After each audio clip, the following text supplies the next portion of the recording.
الحمد لله رب العالمين، والصلاة والسلام على أشرف الأنبياء والمرسلين نبينا محمد وعلى آله وصحبه أجمعين. أما بعد، لقيامت علامات اغ خبری چی دلالت کی په دې باندې چې قیامت را نږدې شوی دی، د هغه خبرو بیان روانو. دا خبره موږ ذکر کړې وه چې د قیامت علامات په دوه قسمه دي، واړه علامات او لوی علامات. لوی علامات خو بیا هغه لس نښې دي چې هغه به قیامت ته نږدې چې هغه راښکاره شوي نو بس بیا په هغې پسې قیامت ته ډایرک. واړه علامات هغه دي چې هغه د قیامت نه ډېره موده مخکې هم راښکاره کېدی شي. بیا دا واړه علامات چې دي نو دا په دوه قسمه باندې دي. یو هغه علامات چې هغه راښکاره شوي دي، او دویم هغه چې هغه لا نه دي راښکاره شوي او هغه لږ دي. اکثر وړې نښې چې د قیامت کمې دي هغه راښکاره شوي دي، او دا د سوچ خبره ده او د فکر خبره ده چې د قیامت واړه علامات هغه اکثر راښکاره شوي دي. نو قیامت ته راتګ چې دی دا نږدې دی، د دې دپاره تیاری پکار دی، د دې دپاره عمل پکار دی، لکه څنګه چې تیر شوي درس کې دا خبره تفصیلا شوې وه. بیا موږ هغه وړې نښې شروع کړې وې چې هغه راښکاره شوي دي او هغه ډېرې دي. نو په هغې کې دوه نښې ذکر شوې وې. چاته یاد دي؟ د پیغمبر صلی الله علیه وسلم رخصتېده د دې دنیا نه، او د هغې نه مخکې د پیغمبر صلی الله علیه وسلم بعثت هغه ته نبوت میلاوېده. دا د قیامت نښې دي. حدیثونه او دلایل به ذکر شوي چې پیغمبر صلی الله علیه وسلم وایي زه او قیامت داسې یو ځای راغلي یو لکه دا دوه ګوتې چې یو ځای دي. او بیا په بل حدیث کې پیغمبر صلی الله علیه وسلم یو صحابي ته د قیامت علامات بیانول، یو یې ورته دا بیان کړه موتي زما مرګ. درېیمه نښه د قیامت په نښو کې، په وړو نښو کې، هغه ځمکه د حیره فتحه کېده. حیره، حا یا راها، حیره. حدیث کې دا راځي، امام ابن حبان رحمه الله راوړی دی چې ما ته د حیره د ځمکه داسې وښویه شوه کانیاب الکلاب، لکه د سپو د داړې چې وانکم ستفتحونها، او تاسو به دا ځمکه فتحه کوئ. حیره دا یو ځمکه ده چې دا په عراق کې ده او کوفې سره خوا کې ده. د کوفې نه تقریبا 3 میله لرې ده، یو ځي سره چې هغې ته نجف ویله کېږي، مشهور ځای دی. دا علاقه د عربو بچیانو سره وه، خو د عرب بچیان دا هم د فارس د بچایي لاندې وو. یعنی د فارسیانو چې کومه بچایي وه نو هغه دغې ځي ته را رسېدلې وه، عراق ته. نو دا علاقه چې کومه وه د حیره علاقه، په دې باندې مشران خو عربو، خو بیا هم د دوی د بچایي دا د فارس د بچایي لاندې وه. او په هغه ورځو کې د دې مشر چې و نو ایاس ابن قبیصه الطایي، دا د دې علاقې مشر و. او دا علاقه څنګه چې پیغمبر صلی الله علیه وسلم د حدیث کې ویلي چې دا به تاسو فتحه کوئ او دا کار به د قیامت نه مخکې لازم کیږي، نو دا کار شوی دی.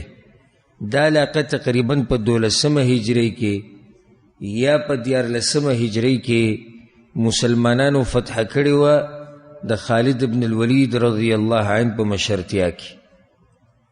خالد ابن الولید رضی الله عنه د علاقې ته تلو او بیا هغه سیرت کې ځان له واقعه ده چې څنګه د علاقه بیا هغوی فتح کړه. موږ د واقعاتو تفصیل ډېر زیات نشو کولی ځکه چې دا موضوع د قیامت ته علامات ځان له اوږده موضوع ده. نو فتح کېده ځمکه د حیره دا نښه ده د څه شي د قیامت په نښو کې یو نښه ده.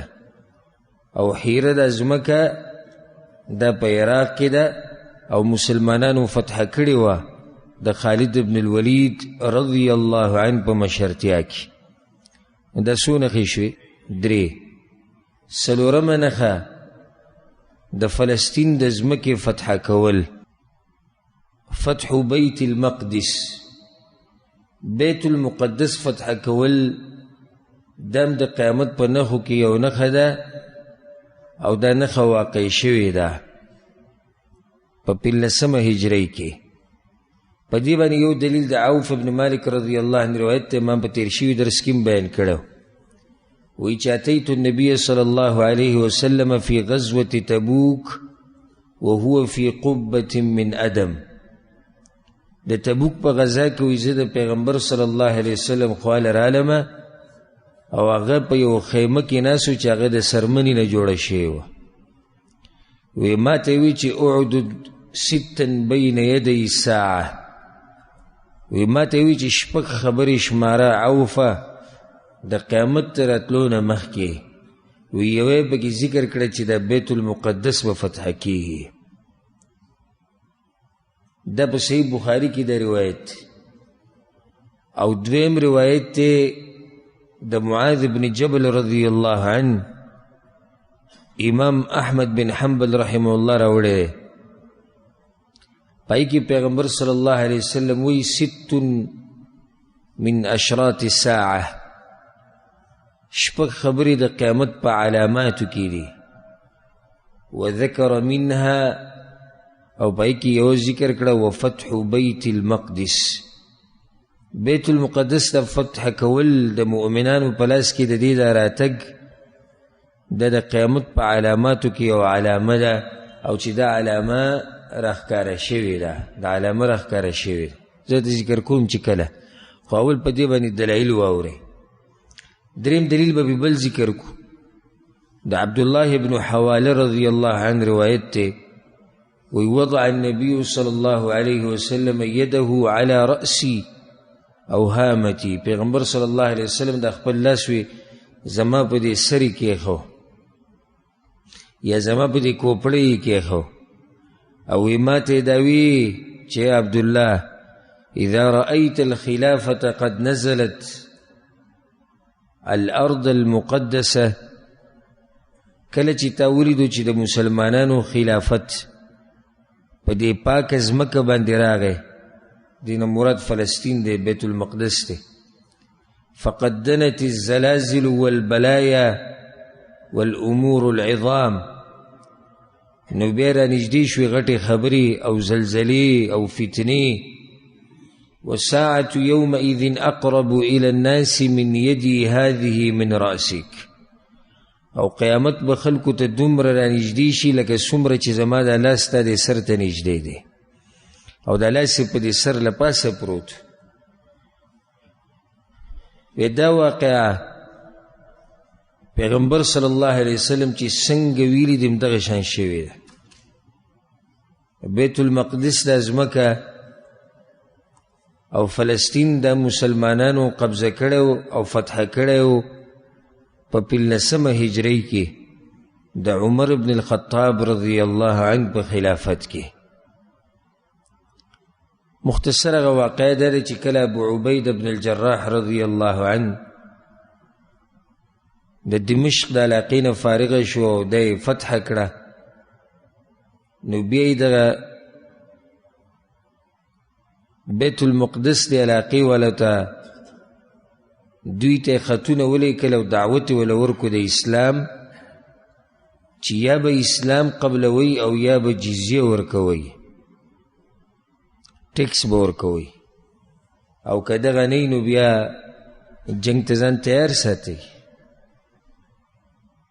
نو هغه پسې لاړ او د بیت المقدس محاصره وکړه، دا ټول یې راګیر کړي وو.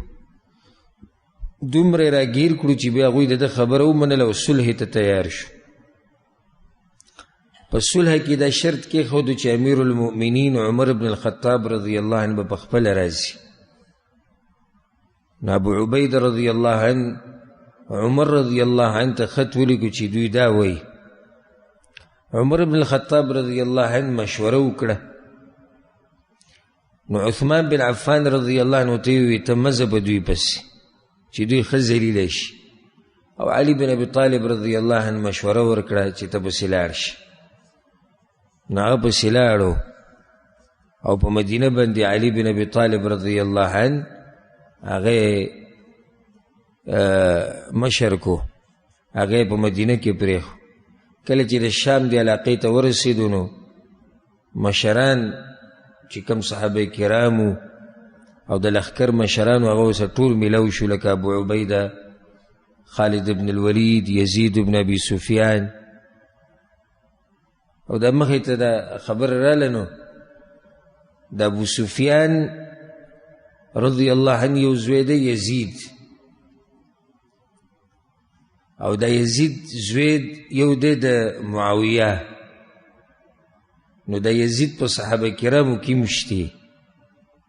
نو دا خبره یاد ساتئ د شیعګانو نه مه متاثره کیږئ چې د هغوی دپاره تاسو په یزید نوم پسې بدې ردې بیا وایئ.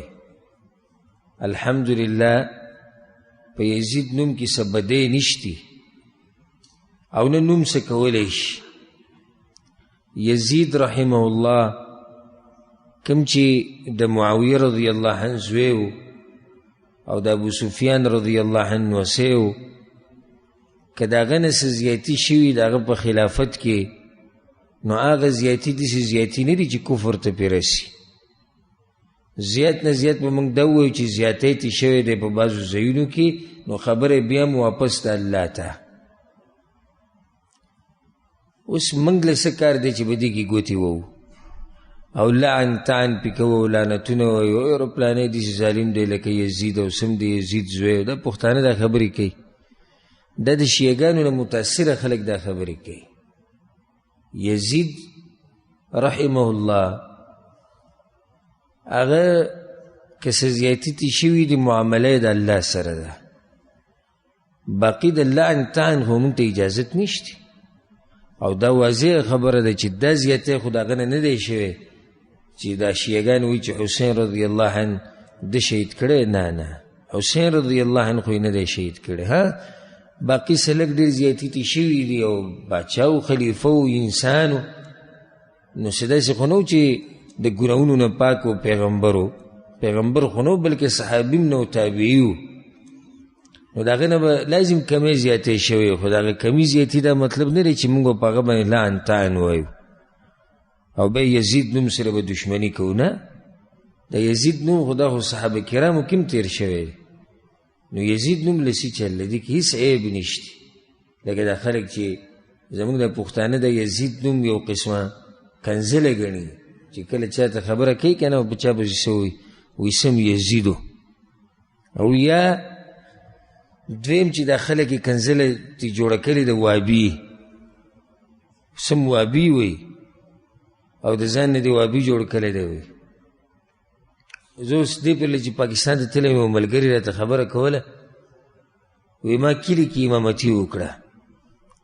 نو هغه ملګری دلته پاتې شوی د سعودي عرب کې او ما هغه قرآن یو ځای یاد کړی، خو بیا هغوی لاړو هلته، نو هغه مخکې سبقونه هلته وي دنیوي، خو قرآن یې دلته ما هغه یو ځای یاد کړی.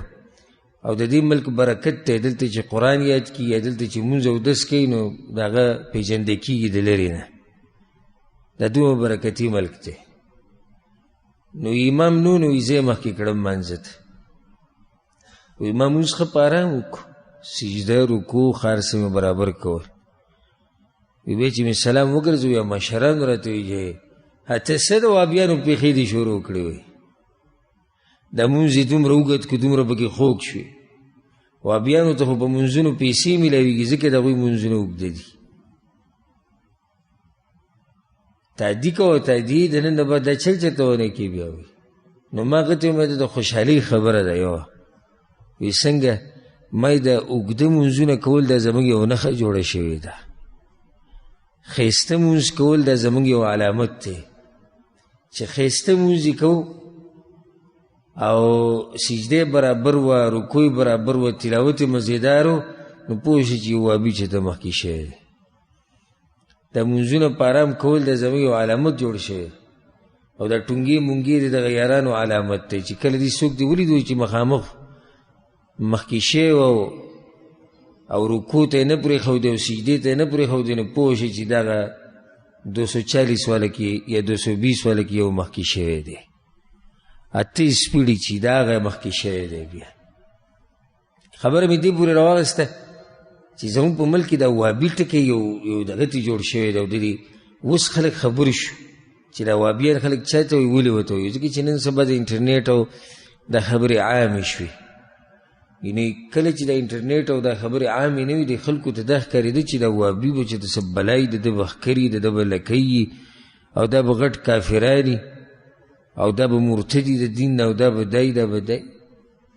اسانه خبره زموږ په ملک کې څه ده چې د چا سره نه لګېده نو نوم پرې د څه ور واچوه د وابي. بس اسانه خبره دا ده چې کله ستا غلطي بیانوله په دین کې چېرې دا کار ستا غلط دی دا کار دې صحیح نه دی و ډایرکټ به ټاپه راواچوې دا وابي دی. خلک به ته بیا لرې تښتي. او زموږ د پښتانه خو په تحقیق کې سم شاته دي. دا تپوس نه کوي چې لکه تاسو چې د پلاني ته د وابي وایي اخر په څه ورته وابي وایي ولې ورته وابي وایي د څه د لاسه ورته وابي وایي. لږ تحقیق خو وکړي که نه سړی معلومات خو وکړي چې دا وابیان څوک دي اخر آیا دوی په خپله ځان ته وابي وایي که نه وایي. اوس خلک موږ ته وابیان وایي کم ځای کې کم ورځ موږ ویلي چې موږ وابیان یو خو نه دي ویلي خو دې خلکو دا نوم یې ښودی د وهابي چې څوک بس د توحید خبره کوي دا وهابي دی چې څوک د قرآن او حدیث خبره کوي لنډه فتوا پیدا ورکوي دا وهابي دی. نو دا دوه نومونه نه دي یزید او وهابي دا زموږ په ملک کې کنځلې ته جوړې شوي دي. داسې ده که نه ده چې د چا سره غټه دشمني او ته څه وهابي یاره وایي سم د وهابي زوی وایي او یا وایي یزید دی سم. نو دا یزید نوم کې په خپله څه عیب دی. اوس یو سړی دی او د هغه نوم احمد دی او ظلم او زیاتی وکړو نو د احمد نوم سره څه دشمني شوه. هغه خبره خو وروسته ده چې د سړي د ظلمونه زیاتي کړي دي.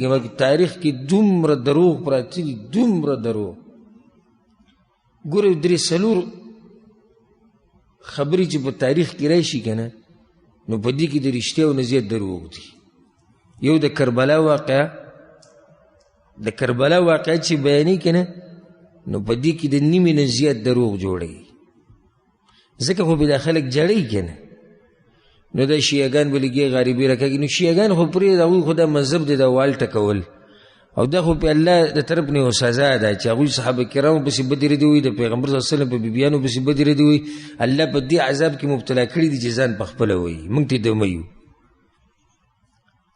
سنیان به لګیایي نو د دوی محفلونو ته به ځي د دوی د خوشحالولو دپاره به قصې کوي.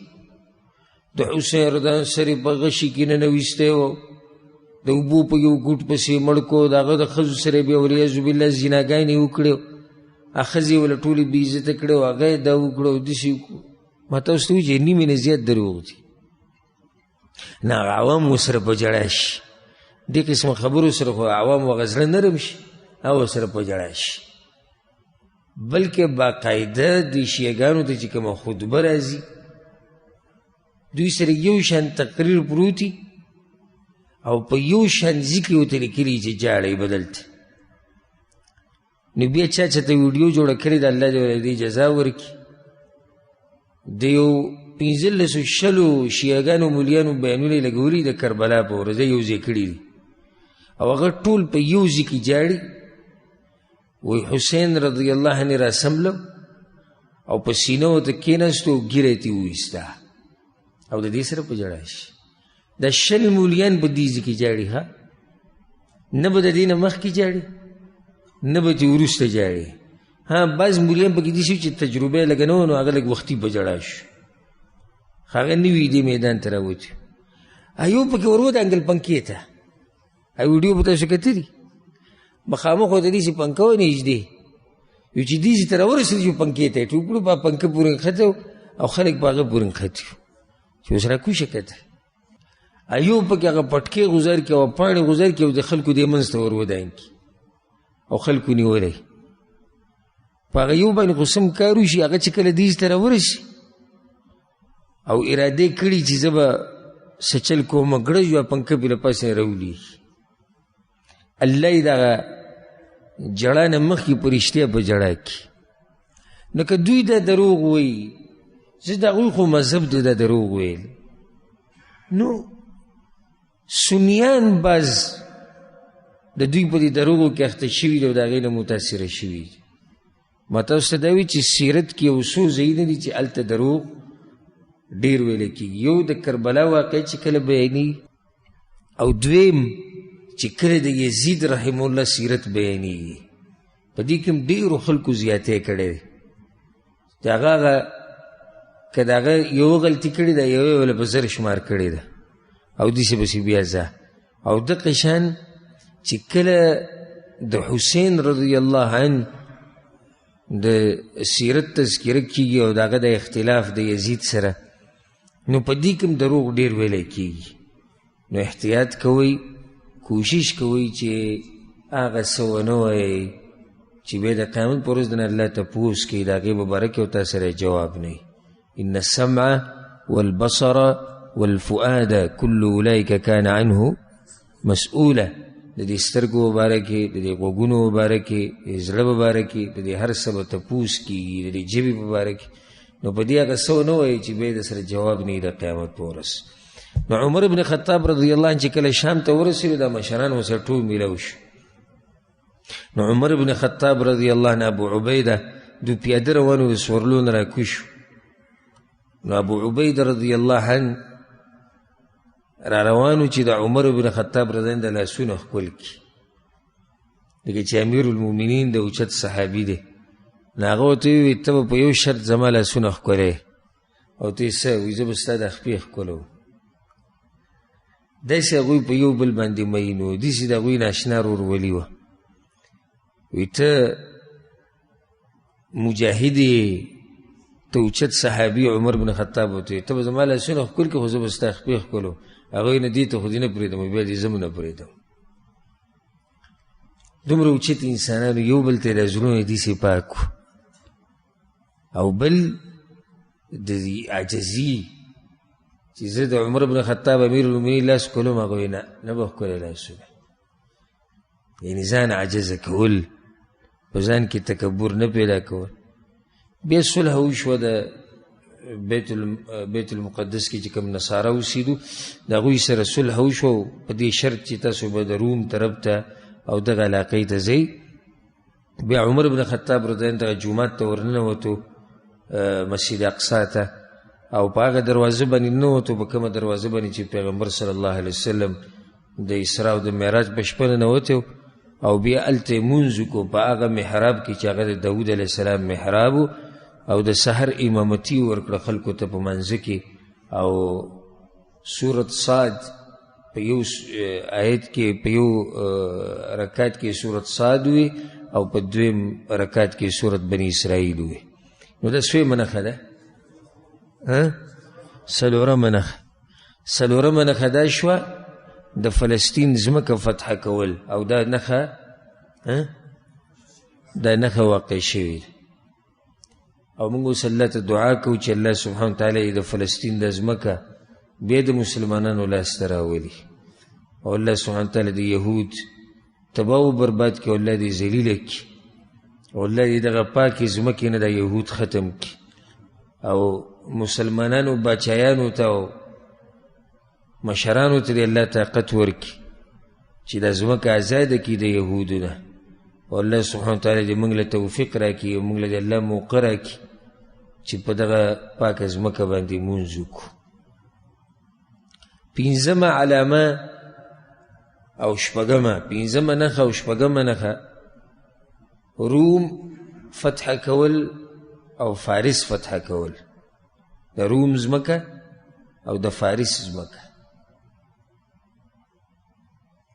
حدیث کې دا راغلی دی، پیغمبر صلی الله علیه وسلم خو واضح ویلی دی، متفق علیه حدیث ته په صحیح بخاری صحیح مسلم کې دی، د جابر ابن سموره رضی الله عنه.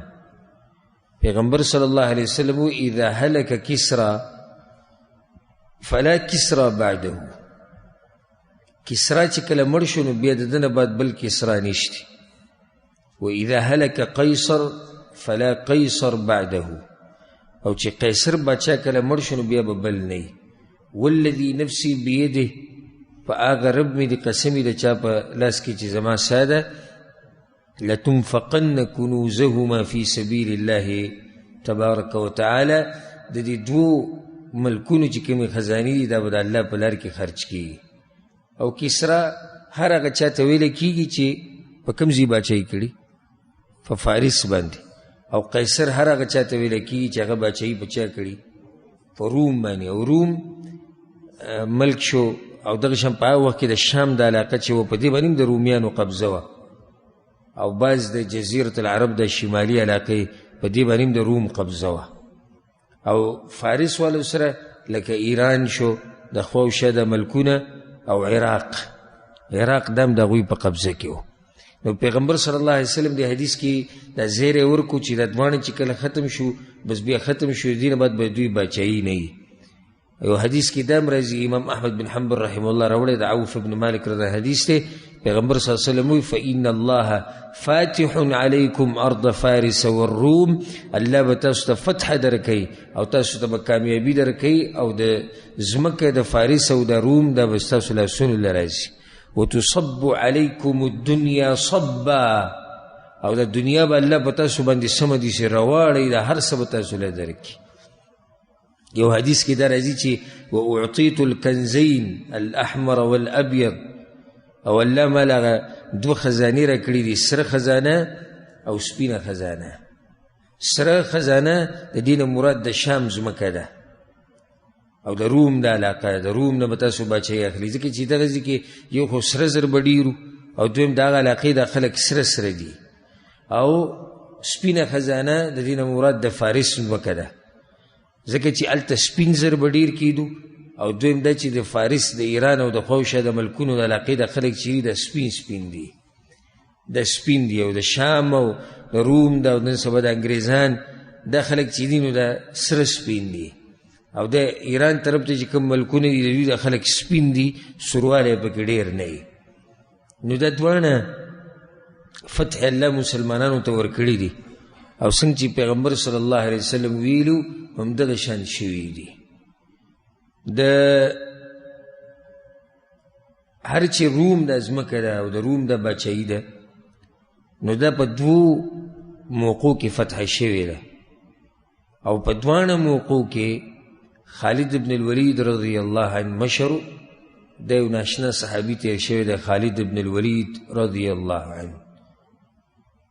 ابو سلیمان دا د کنیتو، او د جنگونه ښه پیژني، او جنگونه خالد ابن الولید ښه پیژني. او زم کې د جنگونو خبرې کولی شوې که نه، او موږ ته تپوس کړی وی چې د خالد رضی الله عنه څه قیسې راته بیان که، نو ناشنا واقعات به مې اورېدلی وی. د چې کوم سیرت پرېښودی دی په اسلام کې، بلکې دی د کفر په حالات کې یو غټ جرنیل او یو غټ کمانډر او مشهور جنگجو په قریشو کې هغه دا و. او بیا چې کله الله سبحانه وتعالی د اسلام طاقت هم دله ورکو، نو بیا خو د ده نه اشنا سیرت و. په دې غټو موقعو کې اکثر د جنگونو مشر او امیر د مسلمانانو طرف نه هغه خالد ابن الولید رضی الله عنه.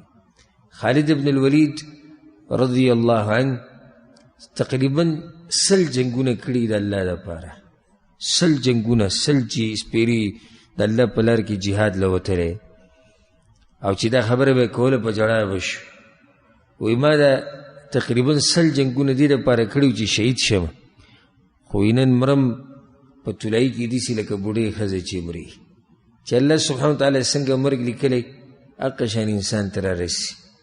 په جنګونو کې او په جهادونو کې نه دی شهید شوی بلکې په خپله طلایي باندې مړ دی او په دې جسم کې یو ځای روغ نه و، نه په دې ملا کې او نه په دې خېټه او سینه کې، خو یا د تورې ګزارو او یا د غشي ګزارو یا د کاڼي ګزارو، څه نه څه علامه د ګزار هغه د امیر المجاهدین او امیر الجهاد خالد بن الولید رضی الله عنه په جسم کې هغه نښه وه. خالد بن الولید رضی الله عنه چې کله د دنیا نه لاړ نو هغه ناشنا حالات راغلي وو په مؤمنانو باندې او ناشنا سخت راغلی وو په مؤمنانو باندې. نو بیا زنانو جړل په مدینه کې ډېر په خالد بن الولید رضی الله عنه پسې د عمر بن خطاب رضی الله عنه په دور خلافت کې. نو بعضو خلکو شکایت وکړو امیر المؤمنین عمر ته چې دا زنانه به ده پسې جاړي او که ته یې منع کړي، او دا خو ډېر سخت قانونو په دې هغه پابندي لګولې وه چې څوک به جړاګانې دا به نه کړي. خو چې کله خالد بن الولید رضی الله عنه وفات شو بې اختیاره په مدینه کې د هر ځای نه جړاګانې وې او غم و.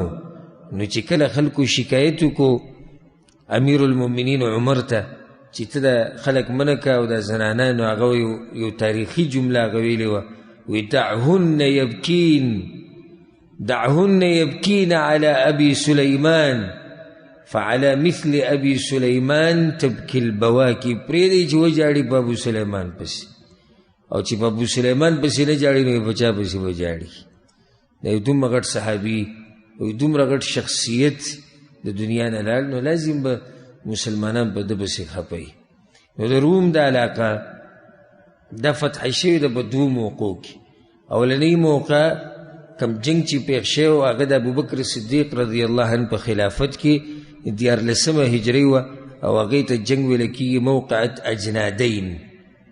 اجنادین جنگ کې چې دی نه بعض علاقه د روم فتح شوی وه او بیا یو بل جنگ را پیښ شو چې هغې ته ویل کېږي مشهور جنگ دی، او انشاءالله د سیرت په درسونو کې که دغسې ته الله ورسولو تاسو به یې واورئ.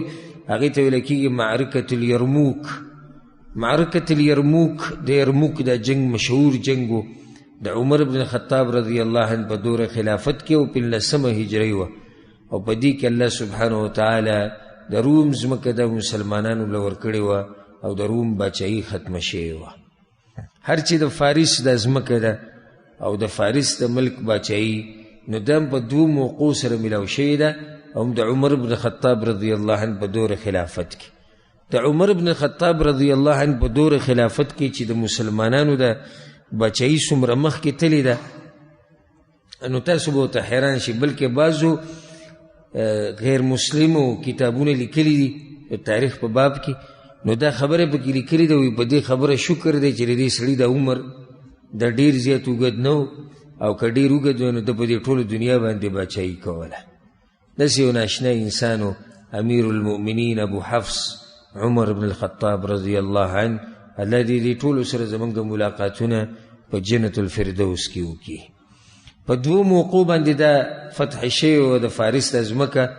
یو موقع و د قادسیه جنگ چې په هغې کې مشر و سعد بن ابي وقاص رضی الله عنه، دا صحابي امیرو، او په 15 هجري کې دا واقعه را پیښه شوې وه.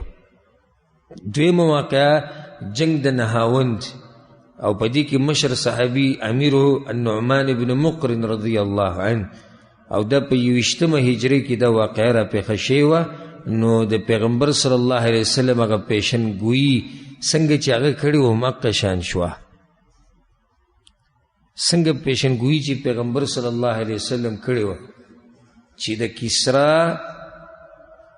او د قیصر باچایي به څه کېږي ختمیږي به هماغه شان شوه. نو د څو نښې شوې؟ 6. فتح کول ځمکه د فارس او فتح کول ځمکه د روم. الله سبحانه وتعالی دې مسلمانانو ته بیا هغه عزتونه راواپس کړي. اومه نښه د امن خورېده، دا د قیامت یوه نښه ده چې امن به خور شي، او دا نښه هم را پیښه شوې ده. حدیث پې واورئ دا ابو هريره رضی الله عنه روایت ته امام احمد بن حنبل رحمه الله راوړی پیغمبر صلی الله علیه وسلم وی لا تقوم الساعه حتى يسير الراكب بين العراق ومكه لا يخاف الا ضلال الطريق. قیامت به دا هغه وخت پورې نه راځي چې څو پورې داسې امن نه راغلی چې یو سړی به یوازې د عراق نه مکې ته راځي، سفر به کوي او دی به نه هېرېږي مګر د دې نه چې لار رانه خطا نه شي، داسې امن به راځي. یو حدیث کې دا راځي عدي بن حاتم رضی الله عنه. عدي بن حاتم دا صحابي دی او د حاتم الطائي زوی دی، هغه مشهور سخي انسان چې په عربو کې تیر شوی دی، دا د هغه زوی دی، حاتم الطائي زوی عدي بن حاتم رضی الله عنه. هغه وایي چې بین انا عند النبي صلی الله علیه وسلم، وایي زه د پیغمبر صلی الله علیه وسلم سره ناست وم، اذ اتاه رجل فشکا الیه الفاقه. یو کس راغی په پیغمبر صلی الله علیه وسلم پسې او د غریبۍ شکایت یې ورته وکړو چې یعنې غربت ډېر شوی دی. ثم اتاه آخر، او بیا دویم کس راغی فشکا الیه قطع السبیل. هغه ورته شکایت وکړو چې یا رسول الله په دې لارو کې ډاکوان ماکوان دي او شوکې کوي او زموږ نه مالونه وایي. فقال، وی پیغمبر صلی الله علیه وسلم وی یا عدي ای عدي هل رأیت الحیره؟ حیره علاقه دې لیدلې ده؟ وی کوم ځای کې ده؟ عراق. وی قلت لم ارها، ما ورته یا رسول الله لیدلې مې نه ده، خو وقد انبئت عنها، نور خبرتې یم اورېدلې مې دي چې داسې یو علاقه ده د هغې نوم حیره دی. وی ما ته وی چې فإن طالت بک حیات، ای عدي که چېرته اوږد ژوند درته میلاو شو که نه، لترین الضعینة ترتحل من الحیرة حتى تطوف بالكعبة لا تخاف أحدا إلا الله. اے عدي که چېرته ژوند درته میلاو شو که نه، نو دغه وخت به ته وینې داسې وخت به راشي چې یوه ښځه به روانېږي یوازې د حیره علاقې نه مکې ته به ځي، طواف به کوي او دا به نه هېرېږي مګر د یو الله نه، نور به د هېچ چا نه نه هېرېږي. وی ماسې زړه کې وي چې فأین دعار طی الذین قد سعروا البلاد. د طی علاقې ده بدماشان به ګوره په دغه وخت کې کوم ځای کې چې دا ټول ملک هغوی بلوه کړی ده او فساد یې جوړ کړی او ډاکې کوي چې دا خلک به ګوره څنګه ختمېږي. ولئن طالت بک حیات لتفتحن کنوز کسرا، او که ژوند د باندې اوږد شو که نه، نو ته به د کسرا خزانې وینې چې دا به الله تاسو له درکوي. لږ ساعت مخکې تذکره وشو. ولئن طالت بک حیات، او ای عدي که چېرته دا ژوند دې اوږد شو که نه، لترین الرجل یخرج ملء کفه من ذهب او فضه يطلب من يقبله منه فلا يجد احدا يقبله منه. دومره غنیمتونه او مالونه به راشي د مسلمانانو سره چې یو سړي به د چونګ ډک کړی د سرو زرو نه او د سپینو زرو نه، او بهر به ګرځي چې څوک یې رانه واخلي، او بچی صدقه کم خو څوک به ورته میلاویږي نه چې هغه یې ترې واخلي. او دا علامه چې داسې امن به خور شي، دا د صحابه کرامو په دور کې راښکاره شوې ده. نو د قیامت په وړو علاماتو کې یوه علامه دا ده چې امن به څه شي؟ خور شي. او دا نښه د صحابه کرامو په دور کې راښکاره شوې وه. داسې امن او امان راغلی و چې د عراق نه به یو زنانه یوازې روانه شوه، یوازې په سورلۍ باندې، او مکې ته به لاړه، طواف به وکړو، حج به وکړو، او بیا به واپس راتله، او دا به نه هېرېده مګر صرف د الله نه به هېرېده. والله یې داسې امن او امان بیا راولي د مسلمانانو په ملکونو کې. امن اصل مشکل څه دی؟ ولې د ډېرو مسلمانانو ملکونو کې امن نشته؟ اصل وجه دا دی چې موږ هغه اسباب پرېښودي د کومو د لاسه چې امن راځي، هغه نه لټوو او ګرځو په امن پسې. دا مشکل دی زموږ. د ټولو نه غټ سبب د امن د راتلو هغه د الله سبحانه وتعالی شریعت نافظول. لکه دې ملک ته وګوره څنګه امن او امان پکې دی. وجه هغه د برکتي ملک چې دلته توحید عام دی.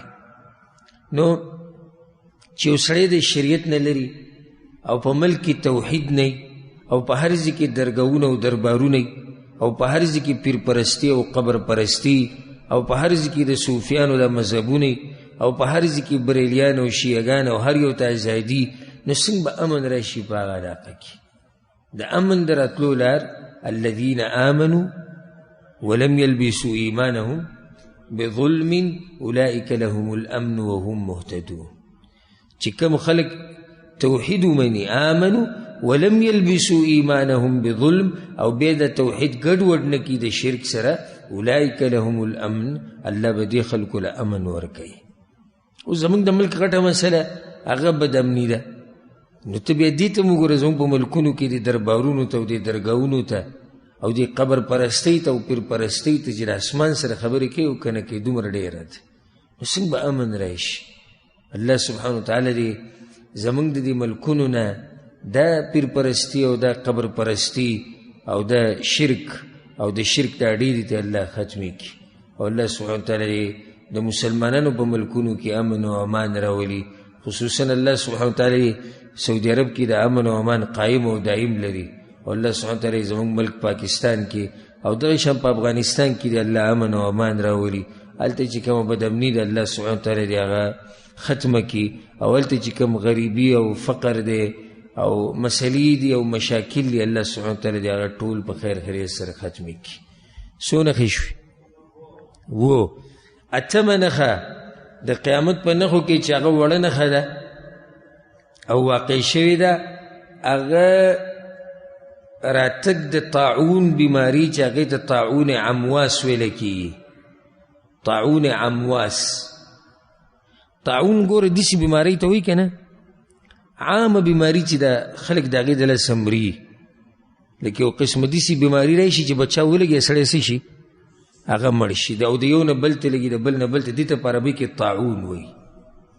او طاعون عمواس ورته په دې وایي چې کومه علاقه کې راغلي دغه علاقې ته نسبت کېږي. دا یو علاقه د یو کلی دی د فلسطین ته نږدې، تقریبا 15 یا 30 کیلومتره د فلسطین نه لرې دی، او دې ته عمواس ویلی کېږي. په دې علاقه کې دا بیماری راغلی و، دا طاعون دا بیماری دا عامه وبای، طاعون دا مرض نه عامه وبای، بچه لګیا مړ کېږي. او پیغمبر صلی الله علیه وسلم حدیث کې وایي، د عوف بن مالک رضی الله عنه حدیث دی، بار بار یې زه وایم، د دریم پیر دی چې وایم، وی اعدد 6 بین یدی الساعه، ای عوفه شپږ خبرې د قیامت تر راتلو نه مخکې شماره، وذکر منها او یویت ذکر کړه، ثم موتان، بیا به یو عام مرګ راشي. موتان دا طاعون دی، عام داسې بیماري به راشي چې خلک به ټول مري. موتان مطلب دی چې ډېر زیات مرګونه به واقع کېږي. یأخذ فیکم کقعاص الغنم، په تاسو کې به دا بیماري داسې کار کوي که نه، او داسې به ختموي لکه په دې بیزو ګډو باندې چې یو بیماري راشي، قعاص الغنم هغې ته وایي. دا داسې بیماري ده چې په دې بیزو ګډو باندې راشي که نه، نو بس د دې پوزو نه یې سره روان شي او ټولې مري. دغه شان به په تاسو باندې دا بیماري راځي. او د معاذ بن جبل رضی الله عنه حدیث دی، امام احمد بن حنبل امام طبراني راوړی دی، وایي به تاسو شپږ 6 من اشراط الساعه، شپږ خبرې د قیامت په نښو کې د یادې ساتئ، او یو یې پکې ذکر کړه، وموت یأخذ فی الناس کقعاص الغنم، داسې مرګ به راشي په خلکو باندې لکه په دې بیزو ګډو باندې چې قعاص بیماري راشي. دریم دلیل په بل والا د سلمه ابن نفیل رضی الله عنه حدیث دی، وی بین یدی ساعه موتان شدید، د قیامت نه مخکې به یو مرګ راځي او ډېر سخت مرګ به راځي، ډېر سخت چې په هغې کې به ډېر زیات خلک مري. امام احمد بن حنبل رحمه الله دا حدیث راوړی، او دا طاعون عمواس او دا بیماری دا راغلی وه. پیغمبر صلی الله علیه وسلم الصادق المصدوق چې د ځان نه خبرې نه کوي، او د روان وخت خبرې دا خو د غیبو دي، الله هغه ته بیان کړې وي، او دا د هغه د نبوت رښتینوالی دی چې کومې خبرې د غیبو کړي دي او علامات یې ذکر کړي د قیامت نو اکثر پکې واقع شوي. 13 هجرۍ کې د فلسطین په ځمکه باندې د عمر بن خطاب رضی الله عنه په دور خلافت کې د بیت المقدس د فتح کولو نه وروسته دا بیماری راغلی وه. اول ته ډېر زیات خلک د شام په ځمکه باندې مړه شوي وو، تر دې چې بعضو روایتونو کې راځي چې 10,000 کسان په دې بیمارۍ کې مړه شوي. 10,000 کسان په دې طاعون مرض کې وفات شوي دي. بلکې په هغو کې غټ صحابه کرامو مو زه به یو څو ذکر کومه، دا نه چې صرف دا صحابه کرامو خو یو څو تې واله. ابو عبید بن الجراح رضی الله عنه، چا چې د شام د علاقه دمشق فتح کړې ده او بیا لږ ساعت مخکې تذکره وشو کله فلسطین د فتح خبره وه، هلته ما دا تذکره وکړه. ابو عبید بن الجراح رضی الله عنه امانتګر انسان د دې امت، پیغمبر صلی الله علیه وسلم وایي ابو عبید بن الجراح امین هذه الامه، او په هغه لسو کسانو کې چې د جنت زیری ورته په دنیا کې میلاو شوی. نه ابو عبید بن الجراح رضی الله عنه په دې طاعون کې شهید شوی. معاذ بن جبل رضی الله عنه، شرحبیل بن حسن رضی الله عنه، او الفضل بن العباس رضی الله عنه، ابو مالک الاشعری رضی الله عنه، بلال ابن رباح رضی الله عنه، یزید بن ابی سفیان، حارث بن هشام، ابو جندل بن سهل، سهیل بن عمرو رضی الله عنهم اجمعین. دا لوی لوی صحابه کرام دا هم په دې بیماری کې وفات شوي دي او شهیدان ګرځېدلي دي. ځکه چې یو حدیث کې دا راځي چې څوک په داسې بیماری کې مړ شي، طاعون بیماری کې، نو دی څه شو؟ دی شهید شو. طاعون بیماری کې چې څوک مړ شو، د خېټې د بیماری نه چې څوک مړ شو، په چا چې دیوال راولېدو، څوک په اوبو کې ډوب شو، په اور کې وسوځېدو، زنانه د ماشوم په پیدایش کې مړه شوه. دا قسمه مرګونه چې دي پیغمبر صلی الله علیه وسلم وایي دا انسان الله شهید ګرځي. خو شهید دی د داسې شهید نه دی لکه څنګه چې هغه شهید دی کوم چې د کفر او د اسلام په جنګ کې هغه شهید شي، نه، هغه په ده کې فرق دی. په دنیا کې چې کوم احکام د شهادت دي هغه به په دوی نه جاری کیږي، د آخرت کې شهیدان دي، خو په دنیا کې هغه احکام نه دي کوم چې دغه شهید دپاره دي چې هغه د کافرانو سره په جنګ کې شهید شي. څو نښې شوې؟ 8. نهمه نښه به ذکر کو، دا به آخرنی ذکر کو په دې درس کې. نهمه نښه د مصر ځمکه فتح کېده، د مصر ځمکه. او ځکه حدیث کې راځي د ابوذر غفاری رضی الله عنه حدیث دی، پیغمبر صلی الله علیه وسلم وایي انکم ستفتحون مصر، د مصر د ځمکه به الله تاسو له درکوي. فاذا فتحتموها فاحسنوا الى اهلها، که دا ځمکه مو فتح کړه که نه، نو دې خلکو سره به ښه کوئ.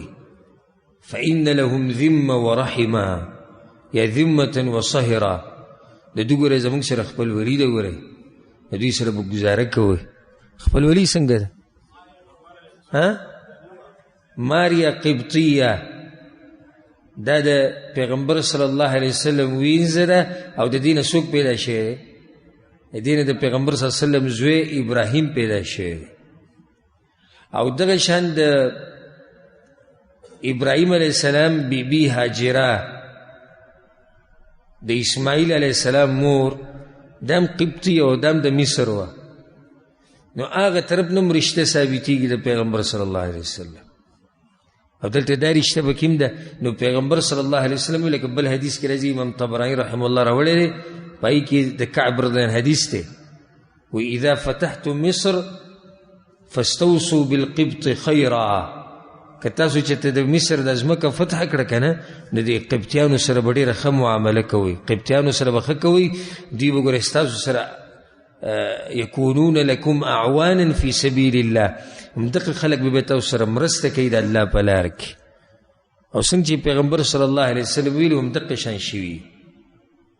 د مصر د ځمکه فتح شوې ده په 6مه هجرۍ کې، په 6مه هجرۍ کې فتح شوې ده د اوچت صحابي په لاس باندې چې د هغه نوم د عمرو بن العاص رضی الله عنه. او دا دور هم د عمر بن خطاب رضی الله عنه دور خلافت.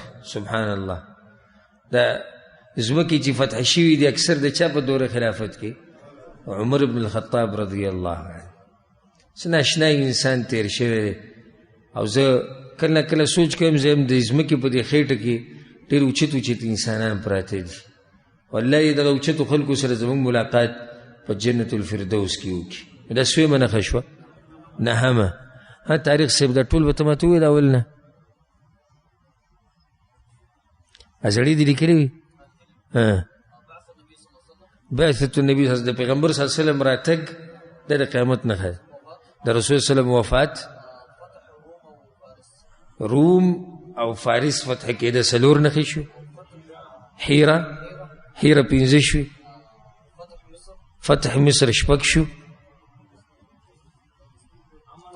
طاعون بیماری وشو امن خورېده اته شو بیت المقدس فتح کېده څو شو نه دا نه نښې یادې ساتئ انشاءالله پر روان درس کې به باقي بیا د دغه لسم نمبر نښې نه شروع کوو ما تاسو ته ویلي چې انشاءالله بتوفیق الله که په دې درسونو کې کېناستئ که نه ناشنا نښې به تاسو د قیامت واورئ او عجیبه دا دی چې اکثر پکې راښکاره شوي دي څه د پاسه 100 نښې راښکاره شوي دي او بیا کمی چې نه دي راښکاره شوي وړې هغه به ذکر کوو او بیا چې کمی غټې نښې دي د هغې تذکره به په آخره کې کوو الله سبحانه وتعالی دې موږ ټول پوه کړي په قرآن او حدیث باندې هذا والله اعلم وصلی الله وسلم علی نبینا محمد وعلى آله وصحبه اجمعین